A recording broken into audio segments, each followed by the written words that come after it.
창세기 1장 26절에서 31절.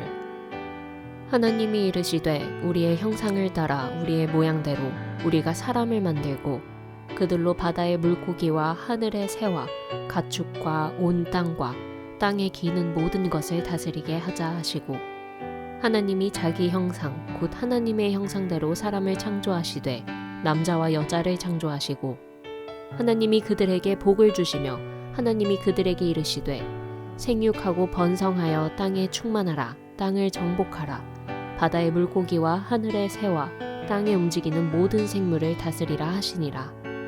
하나님이 이르시되 내가 온 지면에 씨 맺는 모든 채소와 씨 가진 열매 맺는 모든 나무를 너희에게 주노니 너희의 먹을거리가 되리라. 또 땅의 모든 짐승과 하늘의 모든 새와 생명이 있어 땅에 기는 모든 것에게는 내가 모든 푸른 풀을 먹을거리로 주노라 하시니 그대로 되니라. 하나님이 지으신 그 모든 것을 보시니 보시기에 심히 좋았더라. 저녁이 되고 아침이 되니 이는 6째 날이니라. 사람도 첫 인상이 매우 중요하다는 말을 하지 않습니까? 왜냐하면 이 첫 인상이 그저 인상일 뿐이지만 나중에 그 인간 관계를 결정하는 경우들이 굉장히 많지 않습니까? 뭐든지 처음 시작이 중요한 것 같아요. 우리 아이들이 이제 참 사랑스러운 눈에 넣어도 아프지 않을 자녀들이 이제 학교를 갈 때에 맨 처음 유치원을 가지 않습니까? 어린이집 유치원. 근데 아이들을 좀 잘 키워보고 싶은 뭐 다 같은 부모 마음이죠. 부모 욕심이기도 하고요. 그래서 이렇게 좋은 유치원은 굉장히 경쟁률이 세다는 이야기를 들었습니다. 또 과정을 다 겪고 이제 졸업을 한 다음에 이제 대학 졸업 후에 취직을 해야 되는데 또 첫 번째 직장을 어떻게 가질 것인가, 어디를 취직할 것인가, 이게 또 중요하지 않습니까?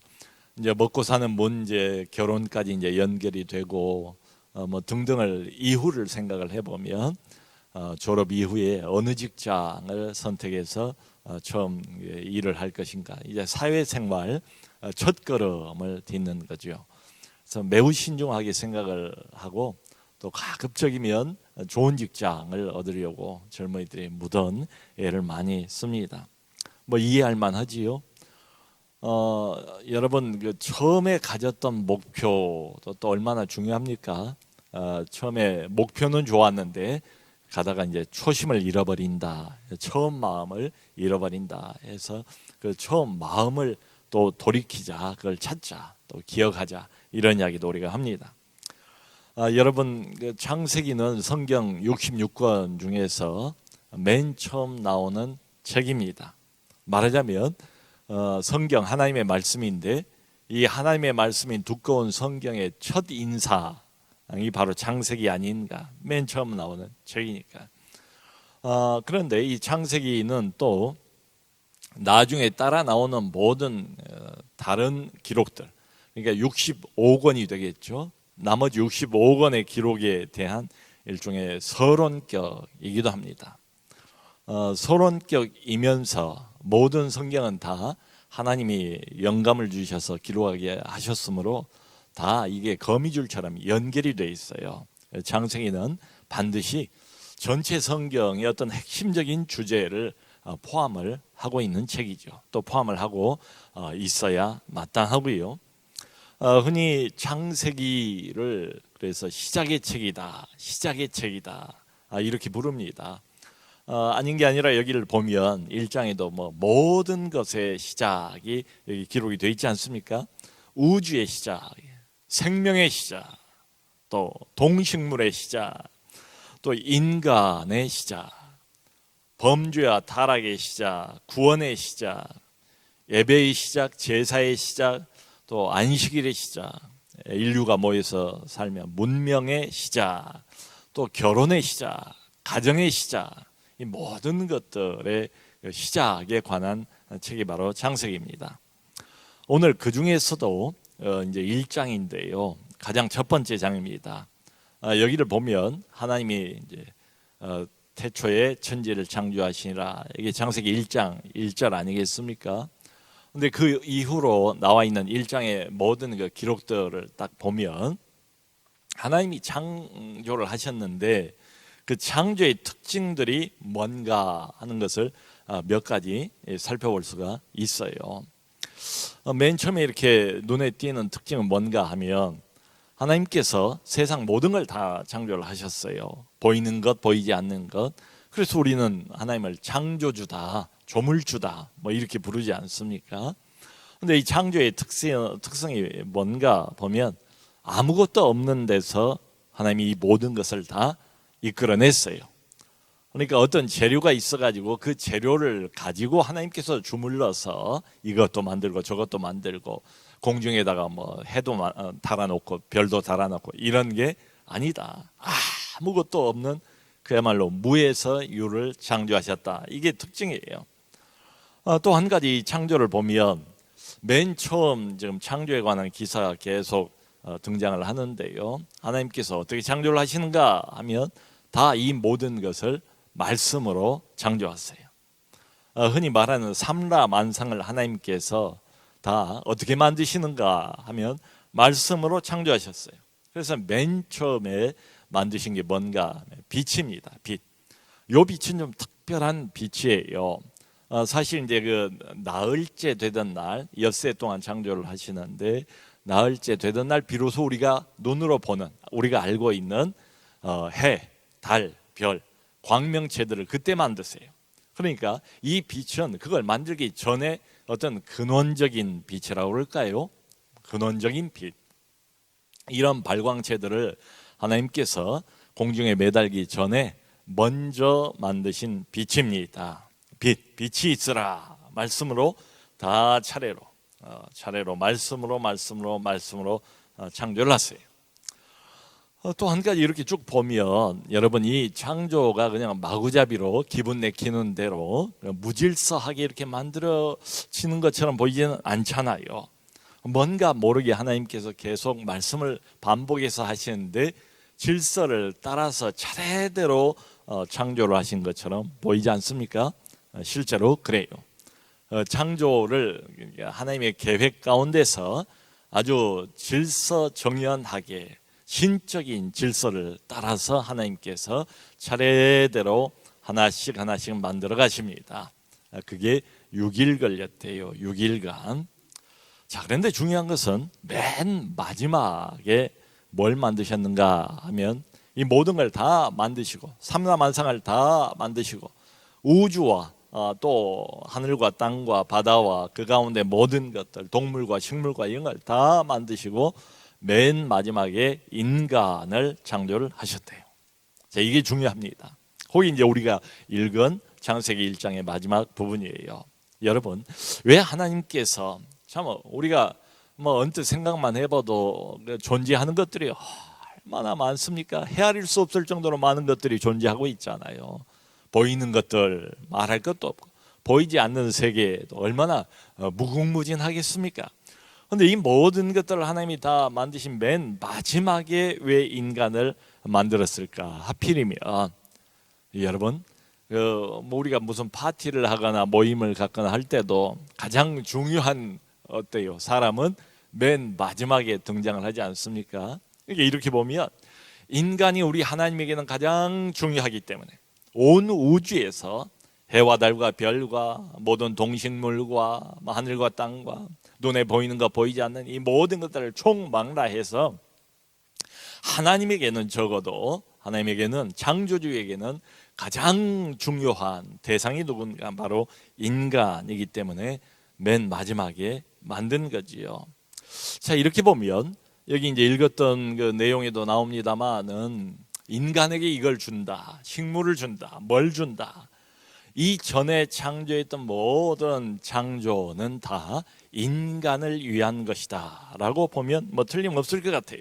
말하자면 하나님께서는 인간을 창조하기 전에 인간이 살만한 환경을 먼저 적절한 환경으로 다 먼저 조성을 해 놓으셨다. 그리고 맨 마지막에 인간을 창조하셨습니다. 그러니까 이렇게 보면 인간이란 어떤 존재인가 하면 창조의 절정입니다. 창조의 클라이막스, 창조의 초점이라고 말해도 좋을 것 같아요. 우리가 참 이게 어마어마한 생각이긴 합니다만은 성경이 그렇게 말하고 있어요.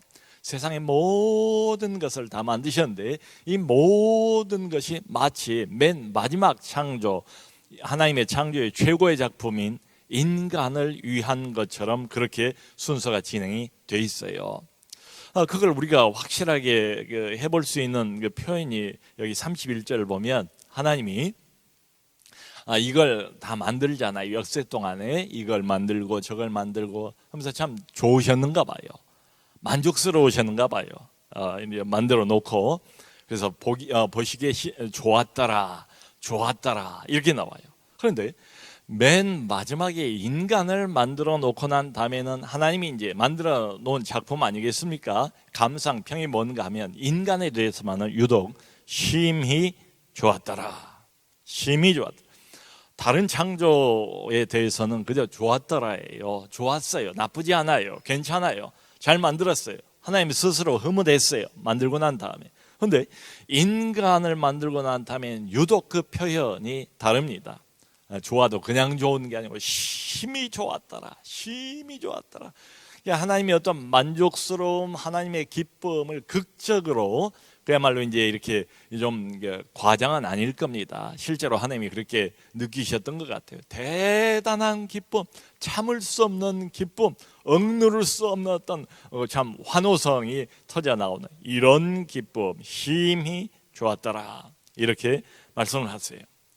자, 그리고 여기 성경을 보면 하나님께서 이제 이렇게 창조를 쭉 해 나가셨는데 반복되어서 등장하는 표현이 이제 몇 가지가 있어요. 그 중에 하나가 하나님이 이르시되, 또 뭐 만들 때 하나님이 이르시되, 또 뭘 만들 때 하나님이 이르시되, 이제 말씀으로 다 이렇게 만드는데 인간을 창조할 때만 하나님이 특별한 단어를 또 거기에 삽입을 하세요.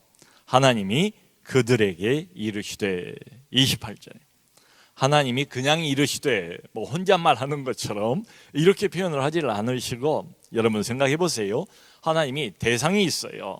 인간에 대해서만은 하나님이 그들에게 이르시되, 28절에. 그러니까 이게 뭘 뜻하는 것이겠습니까? 그냥 하나님이 혼자 독백을 하거나 허공에 혼잣말을 하는 게 아니고 대화하는 분명한 대상으로서의 인간을 염두에 두신 것 아니에요. 이게 뭡니까? 다른 어떤 존재나 뭐 동물이든 식물이든 하나님께서 만들어 놓고 그들에게 이런 표현을 쓴 적이 없어요. 오직 유일하게 전체 창조 작품 중에서 인간하고만 하나님께서 처음부터 대화 상대가 되셨다. 이게 뭘 의미하겠습니까? 인간은 유일하게 온 우주 안에서, 천지 안에서, 하나님의 창조 세계 안에서 하나님과 인격적인 교제가 가능한 유일한 존재다, 이런 말이죠.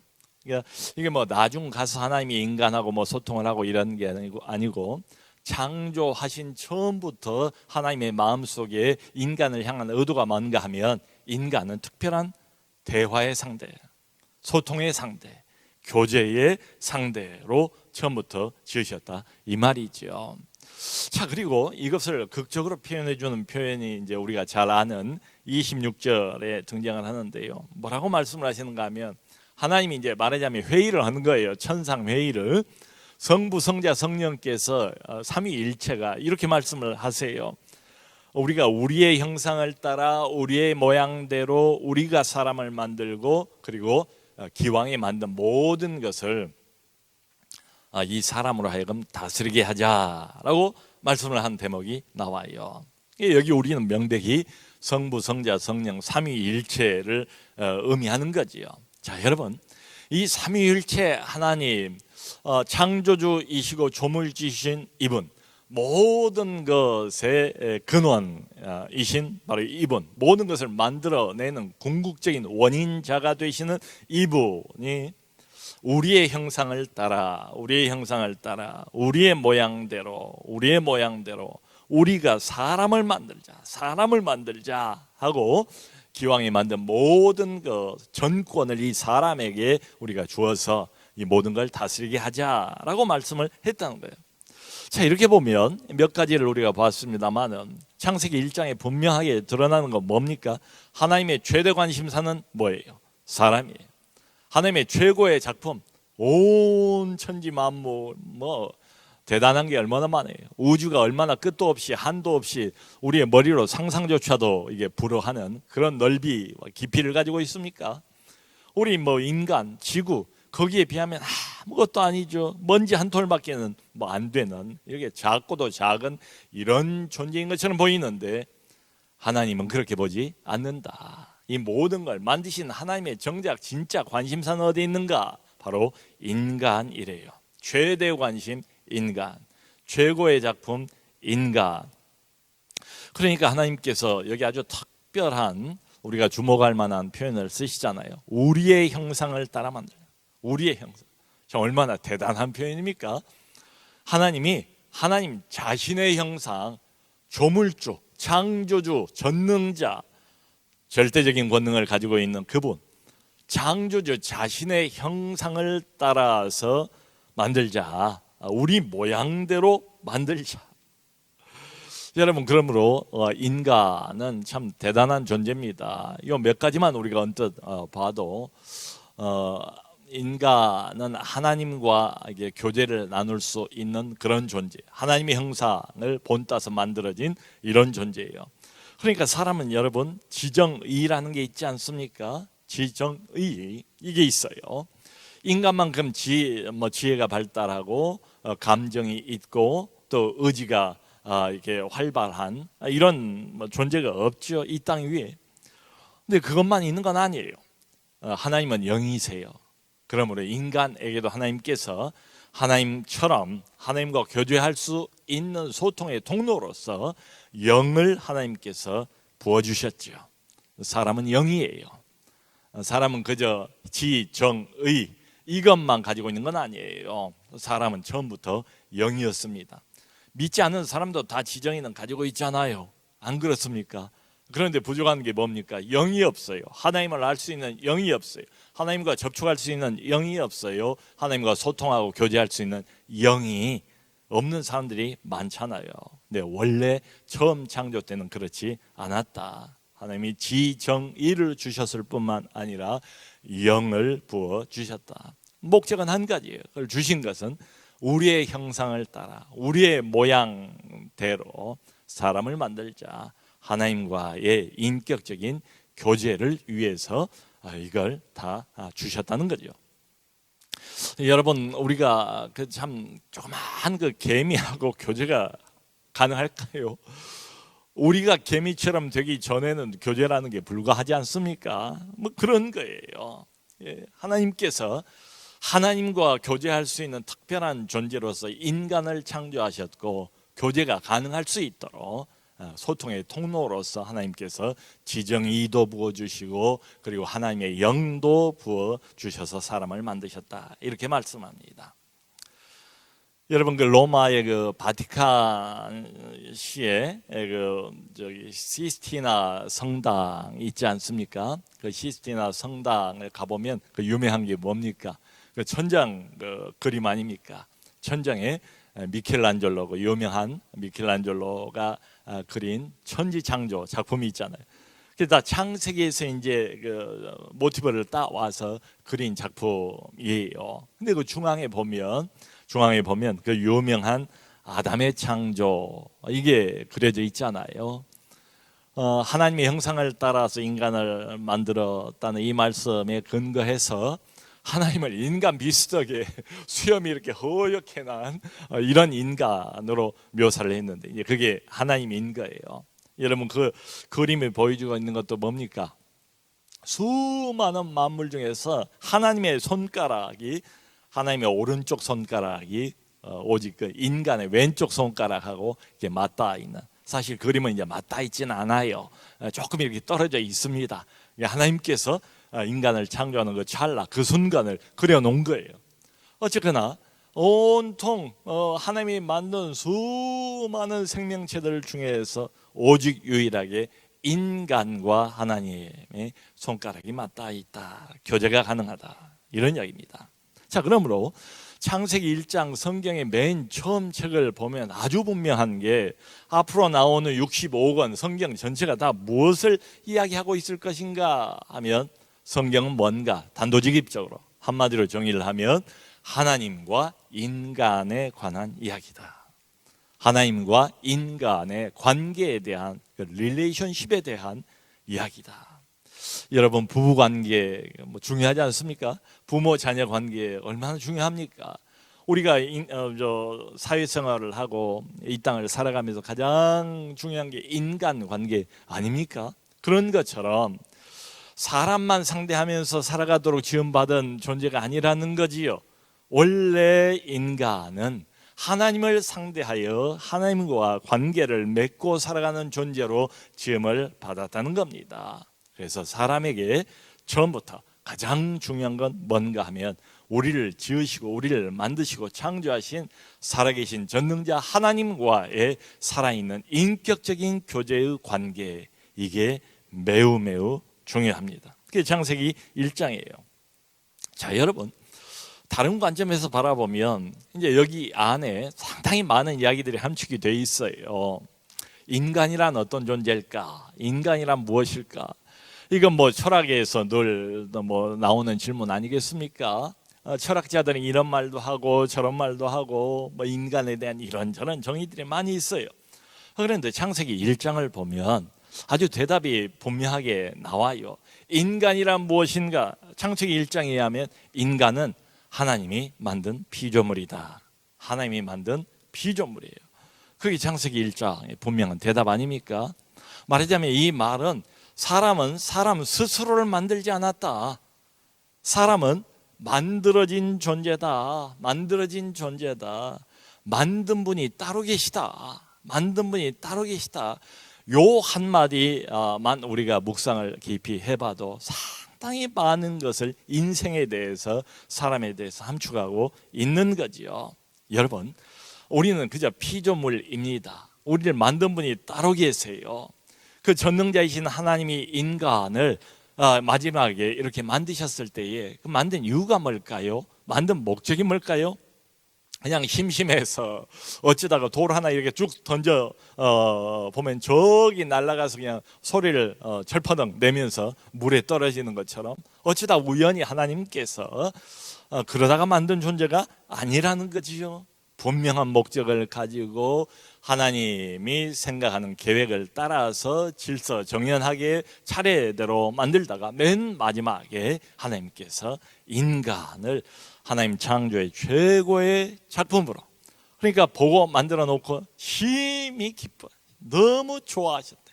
만들어진 사람의 모습을 보고요, 심심해서 만들 일은 전혀 없다. 우연이 아니다. 한마디로 인간은 하나님을 위하여 만들어졌다는 겁니다. 말하자면 세상의 모든 만물이 다 하나님의 솜씨를 드러내지 않습니까? 하나님의 영광을 나타내지 않습니까? 그런데 인간은 어떤 존재인가 하면 이렇게 보면 하나님의 영광의 집약체가 바로 인간입니다. 모든 권한을 우리가 주자. 이 사람에게 모든 권한을 다 사람에게 위임을 했대. 모든 것을 다스리게 하자. 기왕에 만든 모든 창조물들을 인간이 하나님의 대리자가 되어서 전권을 이양받아서 다스리도록 하자. 인간을 통해서 하나님의 다스림, 통치가 실현이 되고, 그렇게 해서 인간을 통해서 하나님의 영광이 한껏 드러날 수 있도록, 그것이 원래 하나님이 가지고 있었던 창조의 목표였습니다. 참, 여러분, 여기까지만 생각을 해봐도 얼마나 인간이라는 존재가 참 대단한 존재입니까? 얼마나 영광스러운 존재입니까? 참, 창세기 1장 여기까지만 우리가 읽고 딱 끝을 내면 참 좋을 것 같아요. 근데 우리 모두가 알지 않습니까? 곧 이어서 뭐가 등장합니까? 곧 이 영광스러운 반짝반짝 빛나는 찬란한 하나님의 영광의 빛이 곧 어두워지지요. 조금만 가면 금방 타락이 나오고 배반이 나오고 또 죽음이 등장하지 않습니까? 그러므로 하나님과의 관계를 위해서 만들어진 인간이 스스로 하나님과의 그 관계를 단절을 해버리지 않습니까? 나머지 65권은 이 하나님과의 관계 단절에 관한 길고 긴 서술이에요. 여러분 이렇게 보면 창세기 1장부터 이제 나머지 책을 언뜻 우리가 생각을 해봐도 성경은 과학 지식을 담고는 있겠지만 과학책은 아니지 않습니까? 성경은 무슨 철학책도 아니지 않습니까? 성경은 그래서 한마디로 하나님의 계시다, 하나님의 자기 계시다, 이런 말을 해요. 하나님은 성경은 하나님 자신에 관한 책이다. 그래서 이것을 하나님의 전기라고 부르기도 하고 이런 의미에서 하나님의 자서전이다 이렇게 부를 수도 있다는 거예요. 하나님 본인이 자신의 이야기를 하는 책이 바로 성경이다. 그러므로 성경은 과학이나 철학이나 이런 것들에 대해서 구구절절 우리에게 뭔가를 자세하게 알려줄 그런 목적으로 기록된 것은 아니에요. 성경은 하나님에 대해서, 인간에 대해서, 하나님과 인간과의 관계에 대해서 줄곧 처음부터 끝까지 기록하고 있는 책이 바로 성경입니다. 여러분, 만일에 성경을 말 그대로 하나님의 자서전이라고 한번 생각을 해봅시다. 어때요? 우리가 어떤 사람의 전기나 자서전을 읽어보면 그 안에 좋은 이야기만 나오는 건 아니잖아요. 그 사람이 어렸을 때는 얼마나 고생을 했는가, 얼마나 참 수모를 당했는가, 얼마나 큰 고통과 어려움을 통과했는가, 이런 것들이 등장하지 않습니까? 말하자면 자서전이든 전기든 항상 거기에는 보면 인생의 굴곡이 등장을 하잖아요. 힘든 때가 많았고 또 그런가 하면 좋은 때도 있었고 성공하는 때가 있는가 하면 또 실패한 때도 있고 이 모든 게 골고루 다 섞여 있는 게 자서전 아니겠습니까? 그러므로 그 한 사람의 인생에 대해서 우리가 제대로 정확하게 평가를 하려면 어떤 한 부분만 보면 안 되지요. 어떤 한 단면만 보고 그 사람 인생 전체를 다 평가하기는 어렵지요. 말하자면 그 사람을 제대로 정확하게 파악을 하려면 전체를 다 봐야 한다. 처음부터 끝까지 전체 스토리를 다 봐야지 이 사람의 인생이 이런 거였구나 라고 이해가 되잖아요. 마치 그런 것처럼 성경 66권에 별별 이야기가 얼마나 많습니까? 여러 저자들이 등장하고 성경이 기록된 연대만 해도 얼마나 긴 연대 기간 동안에 기록을 합니까? 그러므로 성경도 마찬가지로 제대로 우리가 이해를 하려면 전체를 염두에 두고 부분을 보아야 정확한 이해가 가능한 거지요. 여러분 창세기 1장은 성경의 첫 시작입니다. 시작이 천지창조입니다. 그런데 성경의 맨 마지막인 요한계시록으로 가보면 요한계시록 21장은 뭐가 등장합니까? 새하늘과 새 땅이 내려오지요. 천지창조로부터 시작을 해서 성경은 맨 마지막에 새하늘과 새 땅이 등장하는 것으로 끝이 나고 있어요. 그리고 그 중간에 길고 긴 이야기는 뭐에 관한 이야기인가 하면 하나님과 원래 관계를 맺고 살아가게 만들어졌던 인간이 타락해버린 이야기, 그 타락한 인간을 하나님께서 내버려 두지 않고 찾아오셔서 구원한 이야기, 이게 전부예요. 간단히 생각을 해보면 요약을 하면 성경 거의 전부는 다 인간 타락에 관한 이야기, 그리고 그 타락해버린 인간을 하나님이 어떻게 구원하시는가에 관한 이야기예요. 말하자면 그것을 우리는 인간의 재창조라고 부를 수 있을 겁니다. 성경 대부분의 내용은 다 여기에 초점이 모아져 있습니다. 말하자면 타락해버린 그 인간을 하나님이 다시 창조해낸 인간 재창조에 관한 이야기가 성경의 메인 스토리예요. 여러분, 그러면 이런 관점에서 창세기 1장을 보면서 하나님은 어떤 분이신가를 물어보면 요한계시록 또 성경 전반, 하나님의 자서전이라는 성경 전체적인 관점을 가지고 또 창세기 1장을 바라보고 계시록 맨 마지막을 바라보면 이 거대한 도도하게 흘러가는 구원의 역사를 우리가 바라보면 이런 대답이 가능하죠. 하나님은 어떤 분인가? 원래의 목표를 결코 놓치지 않고 포기한 적도 없으시고 결국 이루시는 분이다. 힘이 좋았더라. 맨 처음에 그게 인간의 타락으로 불가능하게 됐거든요. 근데 그것을 하나님이 그래 그러면 내가 딴 존재를 지을게. 인간은 참 보니까 소망이 없구만. 인간 내가 아무리 애를 써도 내 말을 듣지 않는구만. 인간 포기, 세상 포기. 그게 아니라 이 말이죠.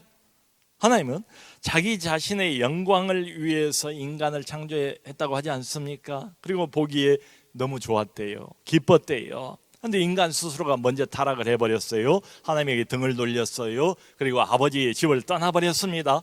그래서 하나님과의 교제에 단절이 오게 됐어요. 빛 대신에 죄와 어둠으로 가득 차게 됐지요. 하나님이 언제까지나 이걸 그대로 내버려 두지 않으셨다. 성경을 보면 여러분 역시 누가 먼저 시작을 합니까? 하나님께서 먼저 인간을 찾아오시지 않습니까? 우리가 잘 아는 그 요한복음 3장 16절 복음의 핵심 아닙니까? 하나님이 세상을 이처럼 사랑하사 독생자를 주셨으니 이는 저를 믿는 자마다 멸망치 않고 영생을 얻게 하려 하심이라. 여러분 하나님께서 세상을 이처럼 사랑하셨대요. 우리가 말로 표현하기 어려울 정도로 깊이 있게 사랑하셨대요. 그때 세상은 여러분 하나님 앞에서 예쁜 짓 하고 있던 세상이었겠습니까? 하나님을 향해서 두 팔 벌리고 아멘 하며 할렐루야 하며 하나님께 영광을 돌리기로 작정한 세상이었겠습니까? 아니죠. 빛 되신 그분이 왔어도 아무도 영접하지 않았고 그분이 하나님이 보내신 분이라는 것을 인정한 사람도 없었대요. 온통 어둠이었고 온통 죄악으로 가득 찬 타락한 그 세상을 하나님께서 이처럼 사랑하셨다. 하나님이 포기하지 않으셨다. 힘이 좋았더라. 인간과 처음 교제를 하기 위해서 만든 존재인 그 인간을 하나님께서 잊어버리지 아니하시고 그 인간들이 만들어 놓은 죄로 얼룩진 타락으로 얼룩진 냄새난 어둠으로 가득 찬 이 세상을 잊어버리지 않으시고 그 세상 자체를 하나님이 그래도 지극히 사랑하셔서 하나밖에 없는 독생자를 주셨대요. 여러분 이 독생자가 누굽니까? 예수 그리스도가 누굽니까? 하나님의 아들 아닙니까? 이 하나님의 아들을 성경은 뭐라고 부릅니까? 두 번째 아담이래요. 첫 번째 아담은 저희가 이제 다음에 보겠습니다만 완벽한 실패를 하지 않습니까? 두 번째 아담은 완벽한 순종을 하지 않습니까? 원래 하나님께서 최초에 만들어 놓았던 인간의 본래 목적 그대로 창조의 목적 그대로 완벽하게 살았던 분, 하나님과 완벽한 교제 가운데서 내가 말하는 것은 내 말이 아니고 하나님의 말씀이고 내가 하는 행동은 내 행동이 아니고 내가 자유로 결정한 것이 아니고 하나님 아버지의 행동이라는 걸 주님이 직접 말씀하지 않습니까? 여기 두 번째 아담, 첫 번째 아담이 완전히 실패한 그 지점에서 하나님이 원하시는 창조 목적대로 그대로 살아내시지 않습니까? 그런데 중요한 것은 우리에게는 이제 이게 중요해요. 우리가 이제 적용을 해야 됩니다. 이분 스스로 혼자서만 이렇게 살고 거기서 끝, 이게 아니잖아요. 그분은 사람들을 부르시지 않습니까? 몇 사람들을 선택하지 않습니까? 나를 따르라고 부르시지 않습니까? 그 사람들을 변화시키지 않습니까? 이게 뭡니까? 하나님께서 아들이신 그리스도 안에서 몇몇 인간들을 선택하시고 그들을 재창조하시는 것이지요. 어떻게 재창조가 가능합니까? 우리가 연구한다고 해서 우리가 결심한다고 해서 되는 것 아니지 않습니까? 하나님께서 직접 그리스도의 영을 그 안에 부으셔서 영이니까 영이 있어야 돼요. 하나님과 소통을 하려면 끊어진 교제의 관계, 단절된 관계가 다시 이어지려면 세상의 영 가지고는 안 돼요. 우리 자신의 영 가지고도 안 돼요. 하나님이 위로부터 부으시는 하나님의 영, 하나님의 영을 부으셔서 그리스도의 영을 부으셔서 성령을 부으셔서 하나님의 자녀로 하나님의 원래 의도했던 그 작품으로 하나님이 다시 만들어내신 이야기가 성경 전체예요. 바로 여러분들이십니다. 잘 안 믿겨질지도 모르겠지만 바로 우리가 그런 재창조의 영광을 입은 사람들이에요. 여전히 우리는 우리 자신의 연약함 잘 알고 있습니다. 우리의 불순종 때문에 고통하고 괴로운 적도 많아요. 그런데 하나님이 보실 때는 어떻게 보시는가? 이게 중요해요. 하나님의 시각이 중요하지요. 그게 우리의 판단 근거 아니겠습니까? 하나님이 우리를 보실 때는 재창조된 우리를 보실 때는 그리스도 안에서 재창조된 존재로, 그리스도 안에서 다시 태어난 그런 존재로 보세요. 완벽하게 용서받은 자로, 여전히 사랑스러운 자로 우리를 보시는 거예요. 여러분, 이게 내 행위하고는 상관이 없어요. 안 그렇습니까? 그러니까 하나님께서는 이렇게 말씀드릴 수 있을 것 같아요. 우리를 보실 때 그냥 보시는 게 아니고 그리스도라는 안경을 쓰고 보세요. 여러분, 색안경을 쓰고 바라보면 어떻습니까? 그 색깔 그대로 보이지 않습니까? 그런 것처럼 하나님께서 내가 못났어도, 내가 초라해도, 내가 내 스스로 생각할 때 하나님 앞에 나설 자신감이 없어도 하나님의 관점이 중요하다고요. 하나님은 우리를 보실 때 그냥 보지 않아요. 그리스도라는 안경을 쓰시고 그 프리즘을 통해서 우리를 보세요. 우리도 그러잖아요. 객관적으로 보면 못난 자식이라 할지라도 이게 내 자식이기 때문에 얼마나 이뻐 보입니까? 얼마나 사랑스럽습니까? 그런 것처럼 하나님께서 그리스도라는 그 눈을, 새로운 안경을 쓰고 우리를 보시기 때문에 항상 예뻐 보이고 항상 못나도 내 자식 어화둥둥 내 사랑, 하나님께서 그렇게 보신다. 말하자면 심히 좋았더라. 여전히 우리를 바라보면서 하나님이 느끼는 감정이 뭔가, 기본적인 하나님의 감정이 뭔가 하면 자기 자식을 바라보면서 너무 기쁜 것처럼 심히 좋았더라. 우리를 그렇게 보신다는 거지요. 여러분, 우리는 하나님의 형상입니다.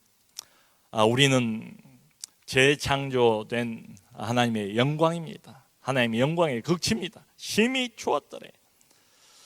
그 스바냐 3장 17절 보면 이렇게 말하지 않습니까? 그가 너로 인하여 기쁨을 이기지 못하시며 너를 잠잠히 사랑하시며 너로 인하여 즐거이 부르며 기뻐하시리라. 잘 안 믿겨져도 이게 창조주신 하나님께서 지금 바로 이 순간 나를 바라보시는 하나님의 관점이에요. 하나님의 느낌이에요. 나를 향한 하나님의 호소예요. 이걸 알래요. 그저 못나고 초라하고 세상에서 실패하고 내가 원하는 목표 달성하지 못했기 때문에 스스로 열등감을 갖고 그래야 할 존재가 아니라 하나님이 한 사람 한 사람을 볼 때에 힘이 좋았더라. 힘이 좋았더라. 우린 재창조된 하나님의 영광의 극치입니다. 그걸 믿으시고 이제는 원래 하나님이 우리를 주신 그 목적대로 하나님과 깊이 교제하면서 하나님께 영광을 돌리는 생애로 살아가는 우리 모두가 될 수 있기를 주님의 이름으로 축원합니다.